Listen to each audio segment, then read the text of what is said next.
ఆ ఇద్దరు బీఆర్ఎస్ ఎమ్మెల్యేలు బీజేపీలోకి జంప్ చేసేందుకు సిద్ధమయ్యారా?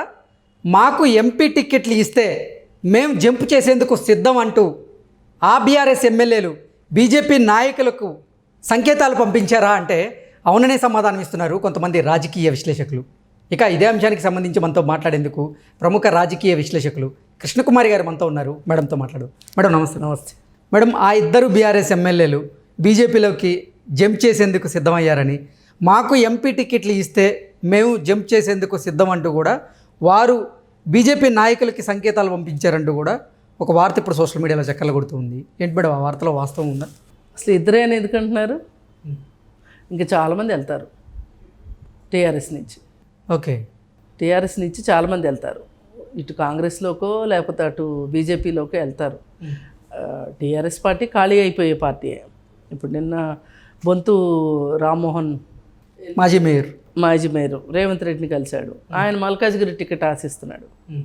మనం మొదల నుంచి చెప్పుకుంటుంది, ఈ రాజకీయ నాయకులకి ప్రజలకు సేవ చేద్దాం అనే దానికన్నా వాళ్ళకి ఏ పార్టీ టిక్కెట్లు ఇస్తుంది, ఏ కండువా తీసి ఏ కండువా కప్పుకోవాలి అనే దాని మీద ఉన్న ధ్యాస ప్రజల మీద లేదు అని మనం చెప్పుకుంటానే ఉన్నాం.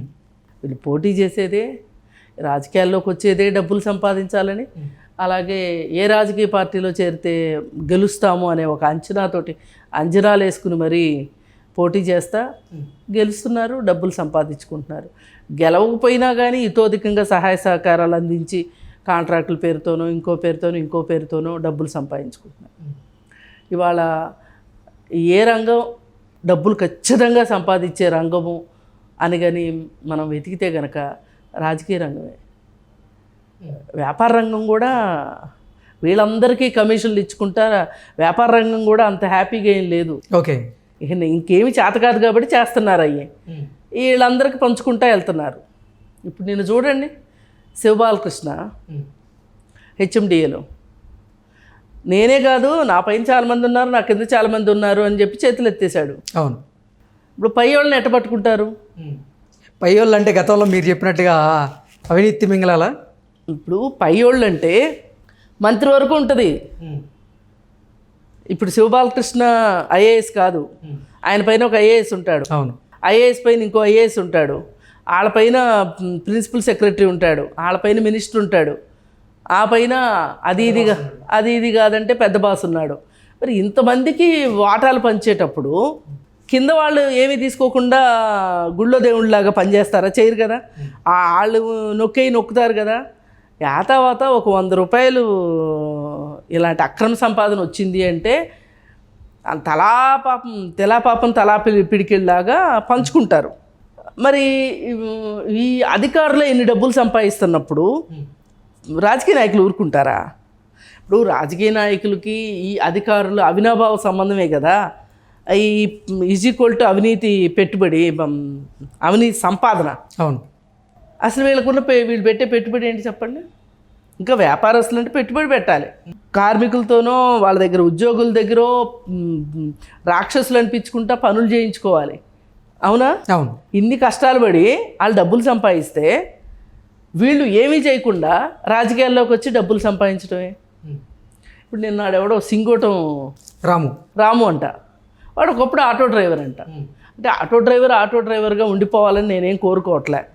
ఆటో డ్రైవర్ కాస్త రియల్ ఎస్టేట్ వ్యాపారి అయ్యాడు, రియల్ ఎస్టేట్ వ్యాపారి కాస్త బీజేపీ నాయకుడు అయ్యాడు. ఇప్పుడు దిక్కులేని సాగు చచ్చాడు. ఎందుకు ఎట్లా సంపాదించాడు ఆ డబ్బులు? కొంతమంది ఏమో జువా గేమ్ మీదే మణికంఠ మీద వరుసగా విజయాలు సాధిస్తూ ఆయన డబ్బు కూడా ఏం చేసినా అతనికి ఒక రియల్ ఎస్టేట్ వ్యాపారం అనేది ఉంది కదా. ఇప్పుడు ఈ గేమ్స్ కూడా ఉండుండొచ్చు. ఏమీ లేకుండా డబ్బులు మట్టుకు ఆటో సంపాదన మీదే చెమటోడ్చి ఇన్ని డబ్బులు అయితే సంపాదించడు. ఆ ఆటోనే తోలుకుంటూ ఉంటే ఇప్పుడు దిక్కులేని చచ్చేవాడే కాదు.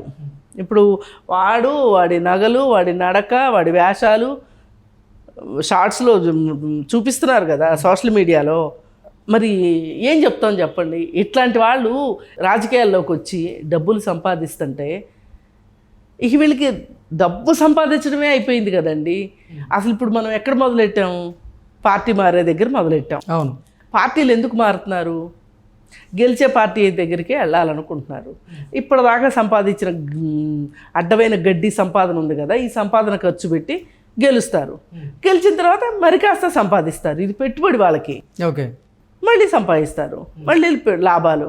ఈ పరిస్థితుల్లో ఉన్న వాళ్ళ గురించి మనం ఏం మాట్లాడతాం చెప్పండి? అసలు ఒక నిబద్ధత, ఒక వ్యక్తి ఒక పార్టీలో ఎదగడం మొదలయ్యాడు అంటే ఎదిగిన తర్వాత ఆ పార్టీకి చీకొట్టి ఇంకో పార్టీలో చేరటం, ఆ పార్టీలో ఏదైనా తేడా వస్తే మళ్ళీ ఈ పార్టీలోకి రావటం, మళ్ళీ ఇందులో నుంచి ఇంకా మూడోది ఏదో బాగుందంటే మూడో పార్టీలోకి వెళ్ళటం, ఒక నిబద్ధత.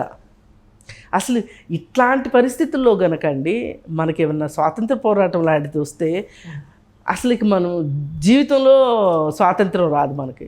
రానున్న లోక్సభ ఎన్నికలను దృష్టిలో పెట్టుకొని తెలంగాణలో భారతీయ జనతా పార్టీ ఆపరేషన్ ఆకర్ష్కి తెరలేపింది. అందులో భాగంగానే ప్రముఖ సినీ నిర్మాత అయినటువంటి దిల్ రాజుని పార్టీలోకి ఆహ్వానించారు. ఆయన కూడా భారతీయ జనతా పార్టీలోకి వచ్చేందుకు ఆసక్తిగా ఉన్నారంటూ కూడా ఒక వార్త వచ్చింది. అలాగే నాగర్ కర్నూలు సిట్టింగ్ ఎంపీగా ఉన్నటువంటి ఆయన్ని కూడా బీజేపీ నాయకులు కొంతమంది ఆపరేషన్ ఆకర్ష్లో భాగంగా బీజేపీ వైపు లాక్కునేందుకు ప్రయత్నాలు చేస్తున్నారని, రానున్న పార్లమెంట్ ఎన్నికల్లో ఆయన కూడా భారతీయ జనతా పార్టీ నుంచి పార్లమెంట్లోకి పోటీ చేసేదానికి ఆసక్తిగా ఉన్నారంటూ కొన్ని వార్తలు.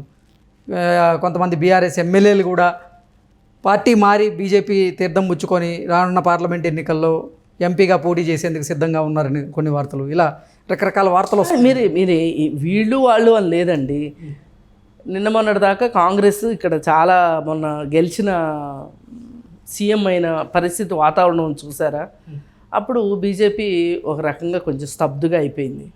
ఎప్పుడైతే పార్లమెంట్ ఎలక్షన్స్ వస్తున్నాయని అర్థమైందో, ఎప్పుడైతే మొన్న ఈ రాముడి గుడి ప్రతిష్టాపన ఏదైతే ఉందో అయోధ్య, ఒక మాస్ హిస్టీరియా లాగా వచ్చేసింది. అది ఒక బుడగ వచ్చింది ఇప్పుడు మళ్ళీ రాజకీయాల్లో.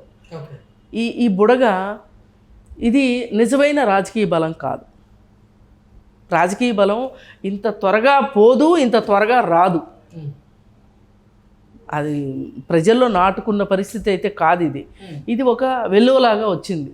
ఇప్పుడు ఇసుక తుఫాన్లు వస్తాయి కదా, ఇలా ఇలా ఇలా ఇలా తిరుగుతా మనకి వస్తుంది. ఆల్ ఆఫ్ ఏ సడను మొత్తం కింద పడిపోతుంది. అట్లా ఇప్పుడు ఒక బుడగ వచ్చింది. ఇప్పుడు ఈ బుడగ కూడా రావడానికి కారణం ఏంటి? ఇక్కడ కాంగ్రెస్ పార్టీ అధికారంలో ఉంది. టీఆర్ఎస్ చూస్తే ప్రాంతీయ పార్టీ. ఈ ప్రాంతీయ పార్టీకి ఓటేసి మనం ఎంపీ ఎలక్షన్స్లో ఉపయోగం ఏముంది అని ఒక చదువుకున్న ఓటర్ ఆలోచించగలుగుతాడు. ఓకే, అంటే మేడం అసలు మొన్న జరిగినటువంటి అసెంబ్లీ ఎన్నికల్లో కాంగ్రెస్ పార్టీకి ఎక్కువ స్థానాలు వస్తే రెండవ స్థానంలో బీఆర్ఎస్ఏ వచ్చింది. అవును. కానీ అటువంటి పరిస్థితి నుంచి ఇప్పుడు అసలు బీఆర్ఎస్లో ఉన్నటువంటి కొంతమంది ఎమ్మెల్యేలు కానీ సిట్టింగ్ ఎంపీలు కానీ బీజేపీ వైపు చూడడానికి కారణం ఏంటి? అదే నేను చెప్పింది. ఇప్పుడు ప్రజలు ఏం ఆలోచిస్తారు అంటే, ఇప్పుడు అసలు ఈ ఎలక్షన్స్ని గురించి ఆలోచించని రెండు వర్గాలు ఉంటాయి ఎప్పుడు సమాజంలో. ఒక వర్గమే 24 గంటలు ఎలక్షన్ అని ఆలోచిస్తుంది. ఈ మధ్యతరగతి వర్గమే మాట్లాడుతూ ఉంటుంది. ఇప్పుడు పై వర్గం ఉంటుంది, ఒక 2% ఉండే ప్రజలు ఎవరైతే ఉంటారో, వ్యాపారస్తులు, ధనవంతులు, వాళ్ళ నమ్మకం ధీమా ఏంటి అంటే, ఎవరన్నా రాని మా మామూలు మేము ఇస్తాం, మా చందా మేము ఇస్తాము, మాకు పనులు అవుతాయి. వాళ్ళకి అసలు వీటితో పని లేదు. వాళ్ళు ఓట్లు కూడా వేయరు. మహా అయితే ఛానల్స్లో చూపిస్తారని కొంతమంది, అంటే బాగా పాపులర్ పీపుల్ వస్తారు తప్పితే ఒక మాదిరి డబ్బులున్న వాళ్ళు రారు ఎలక్షన్కి. ఇప్పుడు సినిమా వాళ్ళు వచ్చినట్టు వేరే వ్యాపారస్తులు రారు. చూడండి, వచ్చిన వాళ్ళని చూపించరు ఎక్కడ. అవును, వాళ్ళకి అసలు పట్టదు. ఇది కింద వాళ్ళు ఉన్నారు, 40% ఉన్న ఓటర్లు, వాళ్ళకి పట్టదు. వాళ్ళు ఆలోచించరు. అసలు వాళ్ళకి ప్రతిరోజు ఎలక్షన్ గురించి మాట్లాడుకోవాల్సిన, రాజకీయాల గురించి, డే టు డే పాలిటిక్స్ వాళ్ళు ఎప్పుడు చర్చించరు. వాళ్ళు న్యూస్ పేపర్ చదవరు, చర్చించరు. వాళ్ళు ఓకే, వాళ్ళ పనులే వాళ్ళు చూసుకుంటూ ఉంటారు. ఎప్పుడైతే ఆ ఏరియా ఒక లీడరు కన్సర్నల్లో ఉంటుందో, అది ఏ పార్టీ అన్నా కావచ్చు, వాళ్ళు ఎలక్షన్లకు ముందు కాస్త మీకేవో చేస్తామనో, లేకపోతే ఇంకోటి చేస్తామనో ఏదో మాట్లాడి రోడ్డు వేస్తామని అదని ఇదని ఏదేదో చెప్పి ఇన్ని ఇస్తాము అని చెప్పినప్పటికీ కూడా ఎలక్షన్ 2 రోజుల ముందు నుంచి డబ్బులు పంచిపెట్టి మంది చెప్తే వాళ్ళు వచ్చి ఓటేస్తారు. వాళ్ళు ఆ క్షణానికి ఎవరికి వేద్దాం అనుకుంటే ఇద్దరి దగ్గర డబ్బులు తీసుకుని ఒకళ్ళకి ఇద్దరికైతే ఓటు వేయలేరు కదా. లేదు అనుకుంటే కొంతమంది పాపం చాలా మంచి మనసు ఉండేవాళ్ళు ఉంటారు, రెండు పార్టీల దగ్గర డబ్బులు తీసుకొని చెరిసగం ఓట్లు ఈ పార్టీకి కొన్ని ఓట్లు ఆ పార్టీకి కొన్ని ఓట్లు వేసేవాళ్ళు కూడా ఉంటారు. ఏదో పాపచింతన ఉంటుంది కదా, డబ్బులు తీసుకున్నాం కదా అని. ఇట్లా ఈ వర్గం వాళ్ళు ఆ వర్గం వాళ్ళు ఆలోచించరు. కానీ ఈ కాలక్షేపంగా రాజకీయాల గురించి ఓటు కూడా వేయరు వీళ్ళు. మళ్ళీ ఇందులో కూడా చాలామంది ఓటు వేయరు, కానీ చర్చిస్తారు. ప్రతిరోజు న్యూస్ ఛానల్స్ పెట్టి న్యూస్ చూస్తూ ఉంటారు. రాజకీయాలు ఏమైపోతున్నాయి, అసలు ఇట్లా అయితే ఎట్లా, అది ఇది అని మాట్లాడుతూ ఉంటారు. కానీ ఓటింగ్కి వెళ్తారా లేదా అనేది అనుమానాస్పదంగా ఉన్న ఓటర్ ఎవరైతే ఉన్నారో ఆ మిడిల్ క్లాస్ పీపుల్, వాళ్ళని భక్తి పేరుతోనో స్వచ్ఛ భారత్ పేరుతోనో బేటీ పడావో బేటీ బచావో పేరుతోనో ఇట్లాంటి నినాదాల పేరుతోటి బీజేపీ టార్గెట్ చేసింది. యోగా పేరుతోటి ఇప్పుడు ఇవన్నీ అయిపోయినాయి, అస్త్రాలన్నీ అయిపోయినాయి. అమ్ముల పొదిలో అస్త్రాలన్నీ అయిపోయిన తర్వాత ఇంక వీళ్ళు ఎలక్షన్లు వచ్చేస్తున్నాయి. ఇక చివరిసారిగా మన అస్త్రం ఏంటి అంటే అయోధ్య టెంపుల్ అనేది వాళ్ళు డిసైడ్ చేసుకున్నారు. ఒక రకంగా అది సఫలీకృతులయ్యారని చెప్పొచ్చు. ఇప్పుడు ఈ వాతావరణం ఏదైతే ఉందో, ఆ హీట్ ఏదైతే ఉందో తెలంగాణలో బాగా వచ్చింది.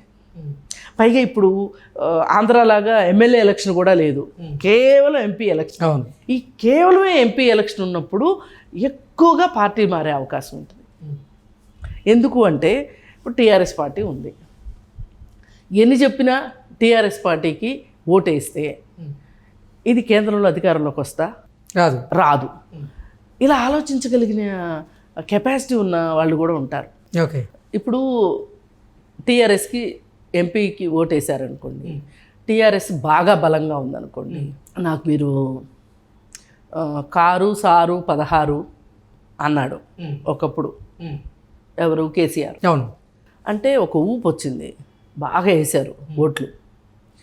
ఇవాళ అనుమానండి కేసీఆర్ నాడు ఆ నినాదం కేసీఆర్ని ఇమ్మనండి, ఇచ్చే స్థితిలో లేడు.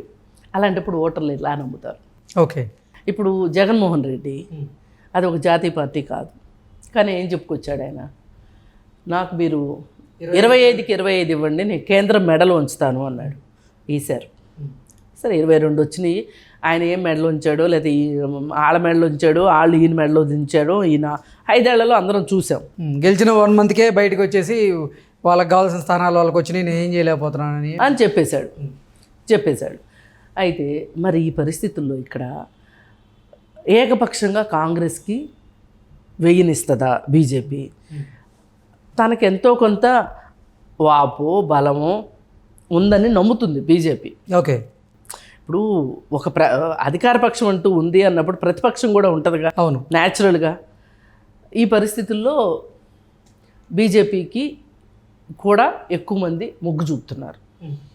కారణం ఇది, ఇప్పుడు టీఆర్ఎస్ అనుకున్నంత బలంగా లేదు.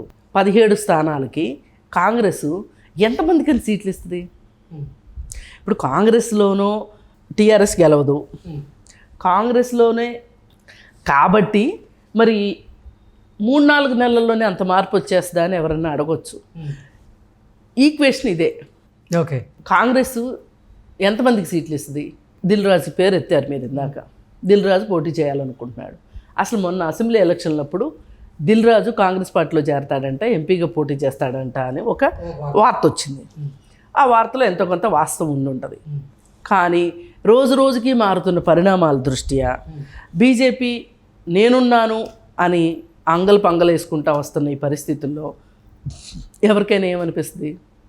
కేంద్రంలో బీజేపీ ఉంది కదా, మళ్ళీ వచ్చే అవకాశం ఉంది నేను డబ్బులు ఖర్చు పెట్టగలను కదా, నాకు టికెట్ ఇస్తున్నారు, ఆ పెట్టుబడి పెట్టాల్సిన పరిస్థితి వచ్చింది, అవకాశం వచ్చింది, దాన్ని 4 గింతలు చేసుకునే చోట పెట్టాలా, ఉన్నాయి పోగొట్టుకునే చోట పెట్టాలా అని ఒక వ్యాపారస్తుడు ఖచ్చితంగా ఆలోచిస్తాడు. ఓకే, దిల్ రాజు ఫక్తు వ్యాపారస్తుడు, ఆయన ఏం రాజకీయ నాయకుడు కాదు. ఆయన జీవితంలో ఎన్నటికీ రాజకీయ నాయకుడు కాలేడు.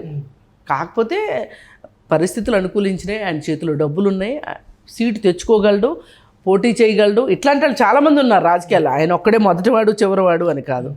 ఈ పరిస్థితుల్లో అదృష్టాన్ని పరీక్షించుకోవాలనుకునే వాళ్ళు కొంతమంది, ఏమో గుర్రం ఎగరావచ్చు, జీవితంలో ఒక్కసారైనా ఎంపీ అవ్వకపోతావా అని అనుకుని పార్టీలు మారేవాళ్ళు కావచ్చు. అటు కాంగ్రెస్లోకో ఇటు బీజేపీలోకో సర్దుకునే వాళ్ళు ఎక్కువ మంది అవుతారు. ఇప్పుడు టీఆర్ఎస్ పార్టీ ఎత్తుక్కోవాలి అభ్యర్థుల్ని. ఓకే. పోటీ చేయలేకపోతేనేమో పరుగు పోతుంది, అప్పుడే సతికిలు పడిపోయిందా అని. అవును. అప్పుడేమవుతుంది, ఈ గెలిచిన వాళ్ళు ఎవరైతే ఉన్నారో వీళ్ళు తట్టబట్ట సర్దుకోవడం మొదలెడతారు, ఎమ్మెల్యేలుగా గెలిచిన వాళ్ళు. అందుకని ఖచ్చితంగా పోటీ చేయాలి. పోటీ చేయాలి అంటే డబ్బులు ఖర్చు పెట్టాలి. అవును. ఖర్చు పెట్టగలిగే వాళ్ళు ఎవరు? ఇప్పుడు కేసీఆర్ వాళ్ళు పార్టీ తరఫు నుంచి 5 పైసలు తీయరు. ఇప్పుడు మళ్ళీ ఇంకోసారి అధికారం వస్తుందో రాదో తెలియదు, ఇప్పుడు అధికారంలో లేరు, సంపాదించుకున్న డబ్బులన్నీ నీళ్ళలో పోస్తే ఎట్లా అని ఆలోచిస్తారు కదా. ఈ పరిస్థితుల్లో అందుకే చాలామంది బీజేపీ వైపు చూస్తున్నారు. కేంద్రంలో బీజేపీయే గెలుస్తుంది అనే ఒక నమ్మకం వచ్చిన తర్వాత, ఈ అయోధ్య తర్వాత ఈ హడావుడి పెరిగింది. అంతకుముందు ఇంత హడావుడి లేదు. మొన్నటిదాకా ఏంటి అంటే ఏదో చచ్చిందో బతికిందో టీఆర్ఎస్ ఉంటుంది, కాంగ్రెస్ ఎలాగో వచ్చింది కాబట్టి కాంగ్రెస్కి కూడా ఎంపీ సీట్లు ఎక్కువ వస్తాయి అనే ఒక ఆశాభావంతో ఉంది కాంగ్రెస్ కూడా.